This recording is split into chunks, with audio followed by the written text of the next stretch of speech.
How's it going, everyone? Harrison Singer here. The Juice is making I guess you could call it a relatively long-awaited return, virtually at least. I'm with Jamie Kreinsis, the two of us representing the Juice. Jamie, how's it going? Going well. We are joined, though, by two very, very, very special guests. We are going to be chopping it up with Brandon Wimbush and Ayden Syal of the company Mogul. Mogul started as a company to help college athletes be able to gain a profit off their name, image, and likeness. It's a new thing now that a lot of college athletes are able to do, and for our listeners in the Syracuse area, that's definitely relevant, especially with SU's presence locally. But first question I had was, Ayden and Brandon, how are you guys today? How you doing? Good, Harrison. Good, man. Thanks for having us, to you and Jamie. We appreciate the opportunity to be a guest and to tap into the Syracuse market. Like you said, it's a huge opportunity. Yeah, Harrison, Jamie, thanks so much for having us here. Syracuse, obviously, a huge athletic program, so really looking forward to chopping it up here and detailing everything that we're doing at Mogul. Likewise, we're very excited to have both of you.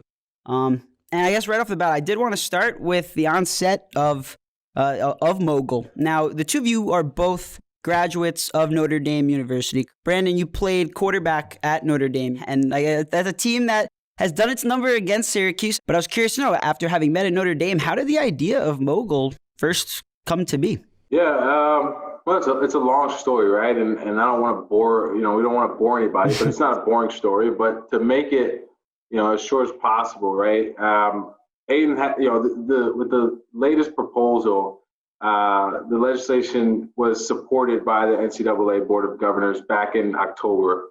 So there was always talk, right? And this has been a consistent discussion within sports locker rooms. So there was always, the opportunity was always going to come to fruition. And it was just a matter of time before people jumped on the opportunity. For me, I was always involved with this conversation, always a part of it. So I had interest in it just stemming from my position of being an athlete. I was fortunate enough to be a part of the startup space and the venture space while I was at Notre Dame. And obviously, if you're a venture capitalist, you have to be very optimistic and future thinking. And I came across a gentleman, Tim Connors, who had thoughts around this space. Right, he didn't necessarily know exactly what he wanted to do within it. He just wanted to bounce ideas off of me. And that's what kind of put this opportunity in my mind. And then Ayden comes along and, we haven't discussed, what we want to do here, but Ayden had thoughts, and stemming back to October from the earliest legislation approval and support by the NCAA. And then there was further approval earlier in 2020, and Ayden reached out to me with the initial thought, right, around this thing. And Ayden had the entire business plan developed from October. So he came to me with a lot of information, kind of overwhelmingly, but wanted advice from an athlete perspective. And I said, let's take it a step further and put this into motion together. So Ayden really, originated the thought behind what we're building today. And, we've been able to make some good progress. So yeah, that's kind of where we've come together on this. Where did you guys first cross paths at school? Like how'd that conversation originally even come to be in the first place? Well, so before we hopped on here, as I told you guys, we grew up in similar areas in New Jersey, went to rival high schools, two preparatory schools, highly regarded institutions in Jersey. So we knew of each other, right? We were well-respected competitors, if you will, and then through our times at Notre Dame, we came across one another again, kind of just informally, right? And nothing formal, nothing professional, but just through friend groups and athletic programs. And then as time went on, we became a little bit closer. And then Joe Schmidt, who was a former Notre Dame linebacker, was working at Excel, which is a venture capital firm in Palo Alto. And like I said, Ayden was looking for advice, and Joe. And Ayden reached out to Joe, and then Joe suggested that Ayden, talk to me because I was looking forward to doing something within the space. And like I said, Ayden came to me with a good amount of information and was excited about the opportunity. I was like, let's not waste it and jump on it early. Right, that makes a lot of sense. It's kind of a feel-good story to see you both from rival high schools. I was hoping there's no animosity prior. I guess it worked out. Well, I think this is actually the first call that we've gotten on to here where we haven't had a little bit of jest in the beginning. Okay. I think Brandon's been a little quiet because my high school actually shockingly beat his a couple weeks ago in football. Oh, okay. So now we're stirring the pot. All right, that's what the people came to see, I think. By a surprise, Harrison and Jamie. By a surprise. By surprise. Actually, a huge upset. I think you guys were number one in the state at the time. I don't know where we were, 14 or something. Yeah. Oh, good. I think it might be helpful for us to kind of provide a little bit of background for our listeners who might not be as informed into, what space we're actually operating in here and what the name, image, and likeness ruling really is. So, absolutely. As Brandon spoke about earlier, right? So originally in October of 2019, individual states such as Florida, California, and some others such as Ohio, West Virginia, passed laws that would allow their student athletes to be compensated for popularity and success-driven factors, essentially their publicity rights. So they'd be able to enter into appearances, engagements, marketing opportunities, really, not only at the community, but on the social media level as well. And as Brandon spoke about earlier, in January of 2020, the NCAA for the first time had voiced support for name, image, and likeness rule changes and legislation changes. So where we're operating here is we're really creating what Mogul's intending to do is we're creating a platform for current and former student athletes to connect compensation opportunities in their local marketplaces. Given Brandon's background as a player, we're really uniquely positioned to generate value for athletes and empathize with athletes and what they're dealing with on a day-to-day basis. Absolutely.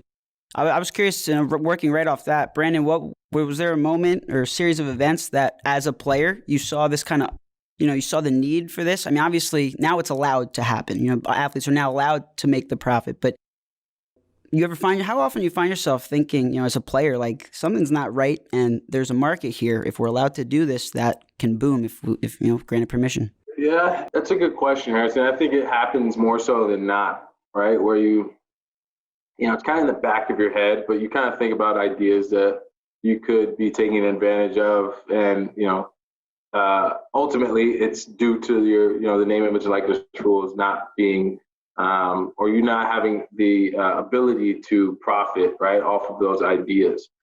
And, you hear about stories like the UCF kicker who had to decide between whether or not to continue, making money through his YouTube channel or kicking for the, University of Central Florida. And it's just, kids shouldn't have to be put in that situation to make those types of decisions. Right. But for me specifically, Harrison, I think more like at Notre Dame, right? Like Enrique Ogunbowale hit two, final game buzzer beaters, right? To send, to win the national championship. And then she was put on Dancing with the Stars, right? And was not compensated and was struggling to promote herself on the show, which is just absurd, right? So that's one circumstance that I was able to be really close to because her and I were really tight friends. But then after winning big games, after beating USC, after Ian Book beat Clemson, the number one program, like you can't capitalize on that with monetary profit. And it's just, it's sad. And I'm happy these rules are evolving. At this point, it has become a meme. I remember when Odell Beckham Jr. after the national championship game and LSU won, I think last year, I think it was last year. Yeah, like he was handing out money. Perhaps it should have been a little more discreet, whatever. But it turned into a meme, though, because the NCAA at this point in pop culture, at least as far as the sports world goes, they're just known to be, part of my French. But I mean, and I'm the one I'll body this with the term when I say it, they're the kind of tight asses with this stuff. They'll get on you when they see, they'll crack down. I remember there was one time like this kid was there was a student athlete that was like a child actor, was in a commercial, and I saw jokes like they're gonna suspend him for this and everything. You know what? That's a good point. CJ Sanders was Little Ray, and he was a teammate of mine. He's Little Ray, right, with Jamie Foxx as Ray Charles, and I knew there was something, right? Like he couldn't even receive the compensation for that movie because he turned 18 and he was, if he was a regular person or a regular student or any other demographic for that matter, he would have been able to receive the benefits from that movie or something, right? But due to the laws within the NCAA, and it just, amateurism, to preserve amateurism. Now, like, this is a $1 billion industry, which I think the average fan might look past. But yeah, it is a crazy thing to think about, the fact that athletes can't touch. And I was curious to hear, what your views on, there's a dynamic here. These athletes are raking in so much money. So what you guys are doing, you can almost say is like, it is kind of God's work in a way, the fact that you're getting people a bag in some way. But I was kind of curious to know, like, there's a whole discussion too about, should schools be allowed to pay these athletes? I mean, that's not something that seems realistic, but I was curious to know, athletes raking in so much money for the school, do you see that being a scenario down the road if the NCAA just kind of wants to cling on and be able to still have these athletes come and rake in the money for the organization? Yeah, I think it's definitely a really worthwhile point. And in many respects, I think what this name, image, and likeness ruling is doing is really starting a domino effect in this space, right? So, we obviously are very passionate about athletes being able to get compensated in some way for the value that they provide not only to the community, but to their university athletic departments. I think, where you start to get into universities paying them for their performance and, for their abilities on the field, that's where you really start to take away the amateurism from the sport. But I do think that, in the grand scheme of things, I think that this is the first of many dominoes to fall in that respect. As the values just continue to climb and climb and climb, and, collegiate football really, it crossed in 2017, it eclipsed $1 billion in annual revenue for the first time. As that value only continues to climb with, increased TV rights and increased media publications. And now that these athletes will be able to enter into their own individual marketing opportunities, their scope and brand awareness is only going to expand. So I do think that, this is just one of many dominoes to fall. You mentioned those dominoes, and that leads me right into a question of, as these dominoes continue to fall one by one, where do you see Mogul? What do you see Mogul looking like as these dominoes continue to fall as the years progress? And I feel like the market presumably will continue to emerge for these athletes to kind of be empowered and have a little more leverage. Yeah, I mean, what we're focused on right now with Mogul is providing opportunities for all athletes to generate a source of income. Because, as we've already discussed, we believe that they've been criminally disserviced with regards to their ability to make monetary compensation off of their value. So right now, we're creating a platform that will connect them to those compensation opportunities in their local markets, while ensuring that we're also providing brand building techniques and profitability increasing measures for local businesses. That's the only area that we're planning on operating. We don't necessarily plan to enter into the university compensation for athletes space. We're really creating that marketplace that will, just provide a seamless, secure for athletes by athletes platform for student athletes to be able to leverage, get a couple extra bucks, get compensated for the value that we all know you provide, while also making an impact on the community. Absolutely. So if I'm an athlete who's in college right now, and I do have a chance to make some money now that I'm allowed to, and I'm looking, and Mogul comes on, comes across my radar. I'm saying, okay, here's a company right here that can make me a few bucks, like you said, because I've been criminally deprived of the opportunity. What services that you guys are? What ways you guys actually go about getting that done for me? I guess. So how would you answer that question for an athlete who's interested in your company? From the point of us building Mogul, right? Like, my perspective of waking up on day one and being able to find these opportunities for me to go take advantage of the name, image, and likeness rule is kind of where my expertise comes in. And what I want this process to look like as the athlete is also where my expertise comes in. So if I wake up on August 1st and, okay, I can go make money, I want a platform, right, that's going to easily connect me with a pizza shop or a car commercial, or a family business or a tourism agency that, that's 15 to 30 minutes max away from me, that's going to give me $500, to whatever caliber of athlete you are, to $2,000 for an hour or 2 hours, right? So those basic things, those essentials are what we're providing for the athlete. And if we could put it in the hands of the athlete, like this entire process, And I think the next thing on to that point, Harrison, is eligibility, right? Like that's one thing where, the athletes are genuinely concerned about is their eligibility. And we want to be able to say, okay, you can come on Mogul and you have no worries about eligibility. Everything's going to be disclosed. You'll have all the proper documents that the NCAA needs, that the university needs for you to do this appropriately. And I don't want to talk too much about everything else that we're going to have in our platform, but putting it in the hands of the athlete, right? Allowing them to fully experience this experience from point A to point Z is kind of where we're planning on operating. I think what you described is something, where us, Jamie and I and the Juice at Z89 being in the heart of Syracuse, what you just described to me sounds like a tremendous, potential boom, whatever, just a source of great things for a lot of Syracuse athletes because of how immersed they are. A lot of these athletes, the top Syracuse athletes are on the football and basketball team and even lacrosse, how immersed they are in the community and known they are in the community. Like if I was a local car dealership, I'm not hesitating in central New York and not even beyond just Syracuse. Like you can go to a lot of the other cities, Cortland, Oneonta. There are a lot throughout all of central New York. Syracuse, sports is very predominant in that whole area. That's good to know for us. That's why this match I felt like works out. So, but yeah. Anyways, speaking of Syracuse and your background, both of your backgrounds having met at Notre Dame, there is a game that is coming up on Saturday. Syracuse plays Notre Dame. I was just looking at the numbers here, and Syracuse, ESPN Football Power Ranking Index, whatever they rank, all 27 teams in the country. Syracuse is down, I think, at 102 in the nation for FPI, which I think I saw Seton Hall Prep at 99. Right, so they're behind schools that they have absolutely no business being behind. It's sad. It's very, very unfortunate.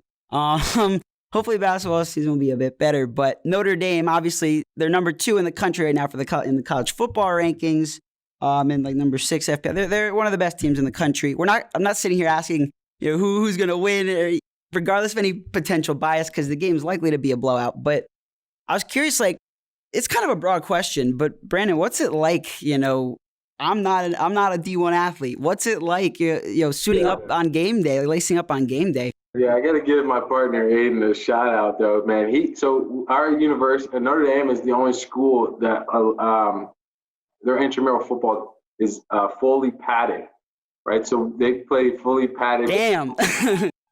Championship game is held inside of Rockne Stadium.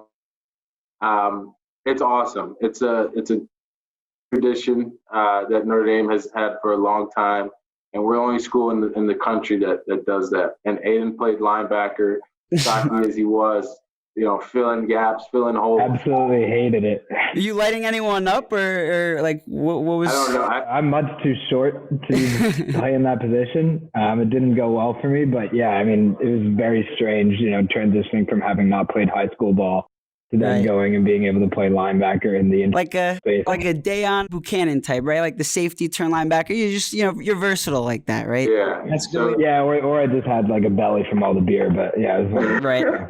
See, that is relatable. But I was Brandon. So yeah, is that something? I don't think you can relate to that as much. You can speak to the intramural, experience being at Notre Dame But man, I think that even speaks to just the broader aspect of what it means to be a part of a football program at Notre Dame, and people are, involved and engaged and just love the program and the history of that institution, right, of that football program.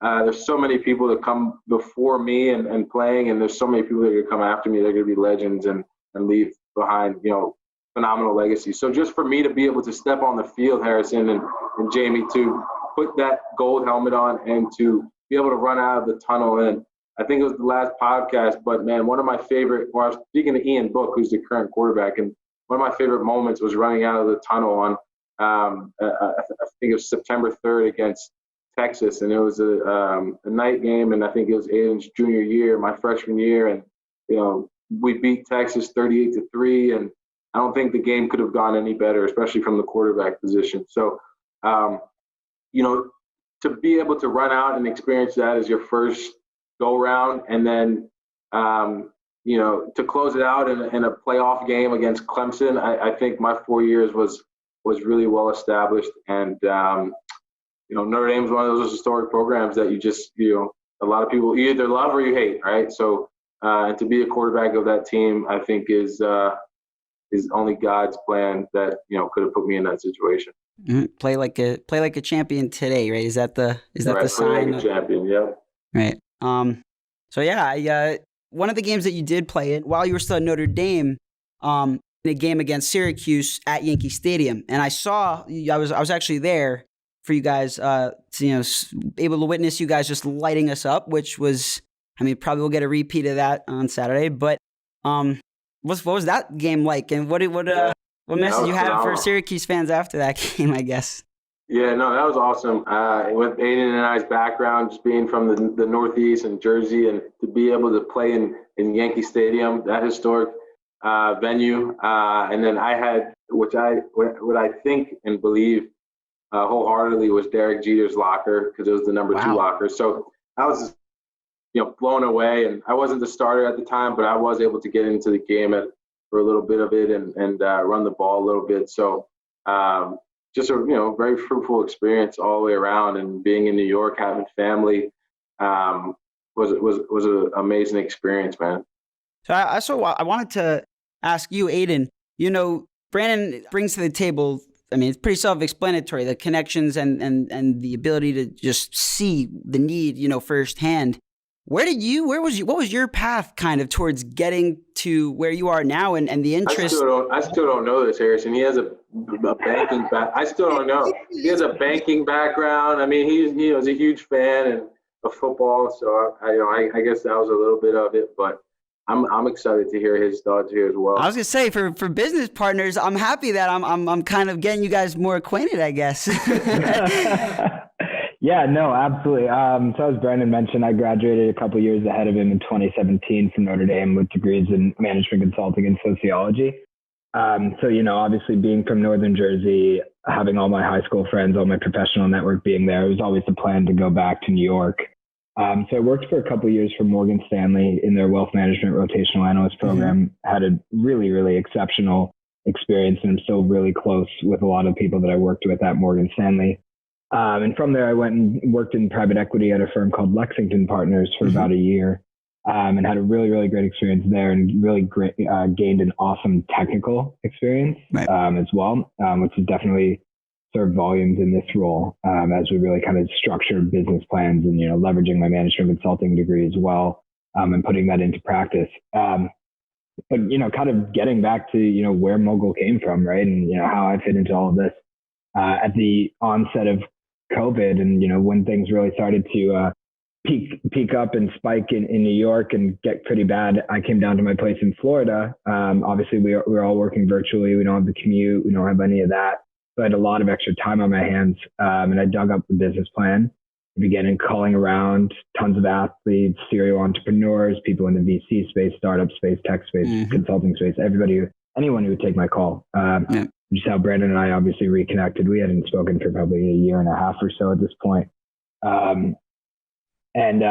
Wanted his feedback, but then, obviously, Brandon brings such an exceptional and unique background to the table. And also he's just done a really, really great job of leveraging, that popularity and that, mystique of being the Notre Dame quarterback into making really great connections professionally as well. But I've always just been a really, really passionate sports fan. I think my friends, especially in the city, who didn't go to Notre Dame probably find me to be extremely annoying, because all I talk about is ND and ND football as well. Right. Like Brandon said, you either love them or you hate them. Grew up a Syracuse basketball fan, as we were discussing before the best of both worlds, I guess. Show. Big Johnny Flynn guy, big Eric Devendorf, Andy Routens. Those are all my dudes. Absolutely. So yeah, it's kind of cool to see Boeheim's son there too, balling right now. That's really cool. But yeah, I just really passionate sports fan, really wanting to make a more tangible impact and be, at the forefront of an innovative space, at the forefront of the growth of your own company, right? So leveraging, background in finance, capital markets, and consulting, and really, diving into a space that I know and love.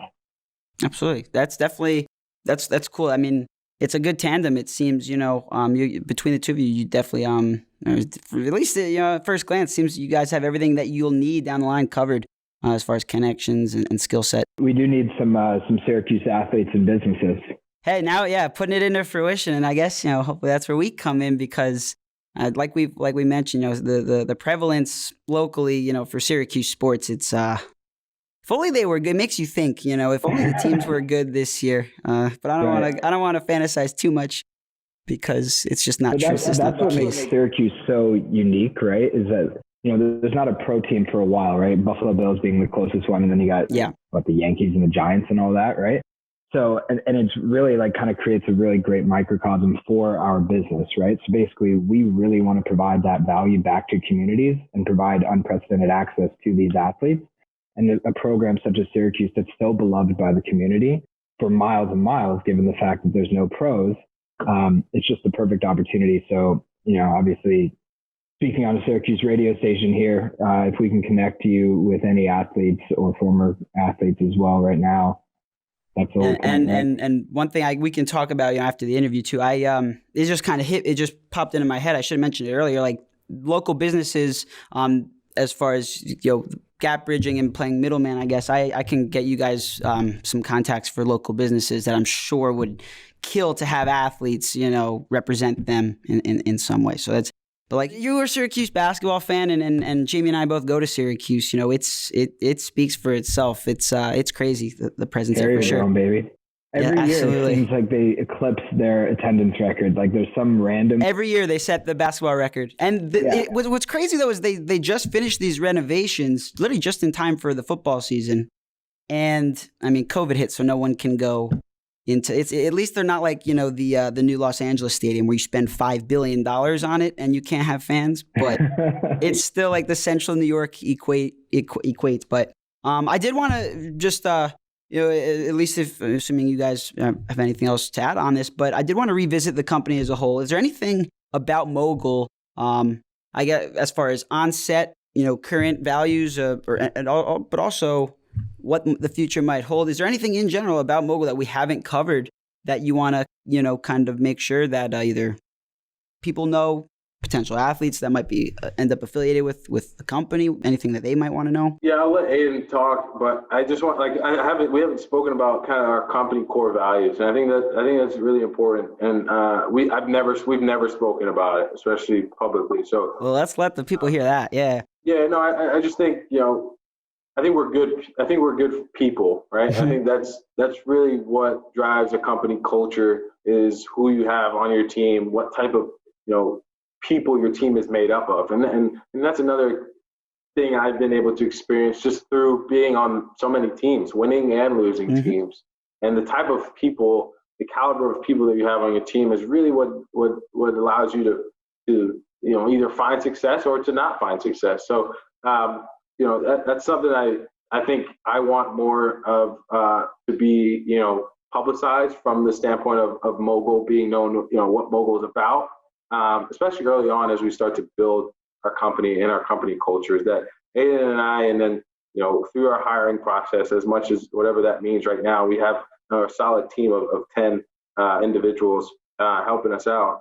But, we've genuinely, dug deep and to see, a lot of the hires or a lot of the interns that we have right now are people that we were connected to with a warm connection. So I take that seriously. I think I'll take that with me for the rest of my career of genuinely wanting good people on my team, however and wherever I'm working. But that's kind of just for the over high level of what I want people to understand about Mogul is that you're dealing with people who care about you and as we've spoken to before, that's I'm an athlete, former athlete, and I can empathize with the current athlete. Yeah, I think there's when I look at this is a personal observation, or whatever it's worth. When I look at the market that itself that you guys are tapped into, and it's obviously a newly emerging market, and I do because a lot of people who listen to us and come to us. Obviously, there are plenty out there that like sports, but I don't know how much they may or may not know about kind of what's led up. Obviously, we covered like the bit of the historical aspect of it and athletes being allowed to make a profit off their name, image, and likeness. But the market that you're tapping into right now, I mean, I feel like you have to have a level of character in the first place to want to help the athletes in the way that they're going to be assisted. But yeah, I did want to revisit. So the step-by-step process here, like from an outsider's perspective, reading about it, you obviously inevitably gain more knowledge. But I think where a lot of people stood or stand now is where I kind of stood going into my research was, I remember it's LeBron's HBO show. He had Governor of California, Gavin Newsom, on, and he signed the bill to go into effect into California that allowed amateur collegiate athletes, started the process of them being permitted to make a profit. And I was kind of wondering, was that kind of like the first big kickstart? Because I know a lot of states followed afterwards. And what other kind of events can you point to for the people to be like, oh, okay, that's really interesting? Yeah, absolutely. I mean, that definitely started the ball rolling here, right? Like it was actually right then that I wrote up the business plan for this idea. Mm-hmm. Really just at that point, it was like, all right, let's create a two-sided marketplace that will connect current and former student athletes to compensation opportunities. That's all it was, right? Like open architecture of providing unprecedented access to these athletes. Since then, obviously in January, individual states had begun to voice their own support. And then in January of 2020, the NCAA voiced support for the first time ever. They've historically been extremely devoted to, this is amateurism. Anything with regards to that is going to. Now, you don't have to answer this question, but would you say that they were almost kind of backed into that stance? You can plead the fifth if you want, but I feel like California, New York, Illinois, it got to a point where it's like, how long are you gonna kind of carry out this system of servitude? Do they have a choice? The way that I look at it, and I think the people at the NCAA at their core are good people, right? Like, they're all passionate about sports. They're passionate about the access and opportunity that collegiate athletics can provide. Sorry? Brandon with the eye roll. I don't know if that was incidental after they're good people. But I do think, what they're doing right now, this is the absolute least that they could do. Right. Right? Like Brandon's Notre Dame quarterback, right? It's his face.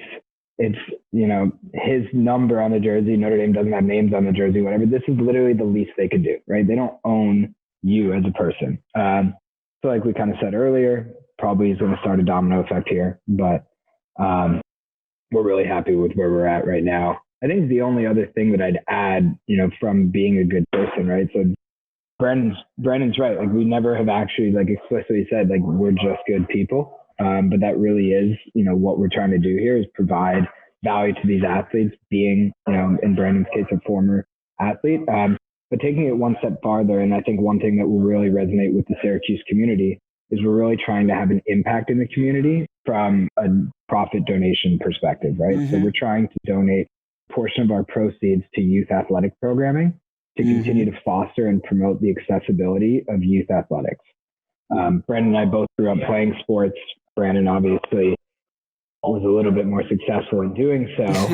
And we recognize how important that is in youth development and, the characteristics that you derive from being on a team and being accountable for your job. Right. So we're trying to continue to promote that. They definitely say I've heard plenty about the social benefits of, playing team sports from a young age. And also, I know Brandon might have had a little more success, but don't undermine it. It seems you should not be undermining your intramural football experience by any means necessary. So, a little pick-me-up, I guess. But, yeah, we'll see if anything kind of pops up in the head. It's the benefit of Zoom, I guess. I don't want to keep you guys too long either. But is there anything that we haven't covered that you definitely want to make sure is hammered home to the people? And again, it could be towards the athletes. It could be towards Syracuse locals, companies. I think the final point here we'd be remiss to say is, if you want to get in touch with us or learn more, our website is www.mogl.online. That's MOGL. We'd encourage both current and former student athletes to sign up right now so that we have your information and can begin sourcing opportunities for you. And then, obviously, with the caveat that we will not be sourcing opportunities for current student athletes. We would never do anything to impact your eligibility. And then on the business side, reach out if you'd like to connect with current and former student athletes. We can, begin to kind of get the ball rolling there. In addition, we'd just love to connect and see what type of features and functionality and requirements you'd like to see on a platform like this. Also, as part of that pitch too to athletes, is there something that you can kind of advertise? Are there standout names or anyone in particular that work with Mogul already? And it's a new, very new company, but from my understanding, you guys have already, talked with and worked with some pretty notable names. So I think, there's some names there definitely would appeal to some Syracuse athletes, fellow ACC athletes, maybe. I think we have a good pipeline of athletes. I think we've worked with former Notre Dame student athletes or former Notre Dame quarterbacks. We've worked with former Alabama defensive backs. We've worked with former Penn State running backs. Mm-hmm. Good clues.